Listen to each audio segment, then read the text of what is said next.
জবাব চায় বাংলাতে এসে মেকআপ আর্টিস্ট সিমরান পাল তিনিও ঠিক এরকমই কিছু অভিযোগ করেছিলেন। শুনুন একবার তিনি ঠিক কি অভিযোগ করেছিলেন।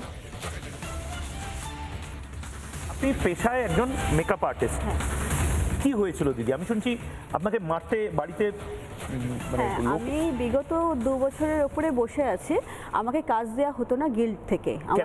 আমাদের জানি না, এইবার মেন কথা হচ্ছে কেন বলতে গেলে ওই একটাই নাম, সৌরভ বিশ্বাস।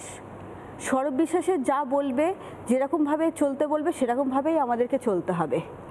এই জিনিসটা কেন হতো? মানে অরূপ বিশ্বাস এতটা পাওয়ারফুল ছিল, মানে টাকা পয়সা সবকিছু কাটমানি সবকিছু। আমাদের একটা ওয়েলফেয়ার বলে একটা আমাদের গিল্ডের ভেতরে ওয়েলফেয়ার চলতো, যেখানে আমাদের মেম্বারদেরকে, মেকআপ ম্যানদেরকে 1000 টাকা করে বসদেরকে দিতে হতো। এবং আমাদের যে বস হচ্ছে আমাদের যারা মানে বস থাকে, মানে যারা মেকআপ করে তারা অ্যাসিস্ট্যান্ট বলে, বস আর অ্যাসিস্ট্যান্ট থাকে।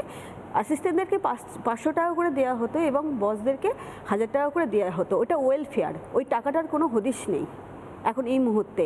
তো আমাদের ওনাদের মর্জি মতন আমাদেরকে বসে থাকতে হতো, মানে ওরাই কাজটা ডিস্ট্রিবিউট করতো। এবং সৌরভ বিশ্বাসের যদি পছন্দদার লোক যদি না হতে মানে হই, তাহলে সেখানে আমাদেরকে কাজ দেবে না। আমাকে গিল্ড থেকে বলা হয়েছিল যে ইন্ডাস্ট্রিতে কাজ করতে গেলে পছন্দদার মানুষ হতে হবে সৌরভ বিশ্বাসের। সৌরভ বিশ্বাস কি করতো? আমি শুনলাম যে এই সৌরভ বিশ্বাস গুলি করে মারতে বাড়িতে লোক পাঠিয়েছিল। অ্যাকচুয়ালি আমি অনেক দিন ধরে বসেছিলাম, তো আমাদের সৌরভ বিশ্বাস তো প্রেসিডেন্ট, তো তাকে একটা আমি আমাদের যে সেক্রেটারি বাপি মালাকার তার নামে আমি একটা চিঠি দিয়েছিলাম। সেই চিঠিটা তুলে নেওয়ার জন্য আমাকে শান্তনু দে 4 তারিখে 8:30টার সময় হুমকি দেয় গিয়ে, যে ওই চিঠিটা তুলে নাও, না হলে কিন্তু সৌরভ বিশ্বাস এবং বাপি মালাকার তোমাকে কিন্তু মার্ডার করে দেবে, এবং এমনভাবে মার্ডারটা করবে যেটা কোনো চিহ্নই থাকবে না, সেটা সুসাইড বলে দেখানো হবে। এটা আমার বাড়িতে, এবং তুমি আমার যেহেতু বাগুইআটিতে বাড়ি, বলেছিল তুমি এই লোটা কম্বল গুটিয়ে তুমি এখান থেকে চলে যাও, তোমার বাগুইআটির বাড়িতে চলে যাও, ওইখানেই থাকো, ভোটের পর এসো। এরকম টেকনিশিয়ান আর কতজনকে এরকম থ্রেট করা হতো? অনেককেই থ্রেট করা হয়েছে, কিন্তু এদের অত্যাচারে মানুষ মুখে মানে ভয়েতে কিছু মুখ খুলতে পারতো না। কিন্তু কিরকম অত্যাচার? হ্যাঁ, মানে এই টালিগঞ্জ ফিল্ম ইন্ডাস্ট্রিতে অত্যাচারটা কি?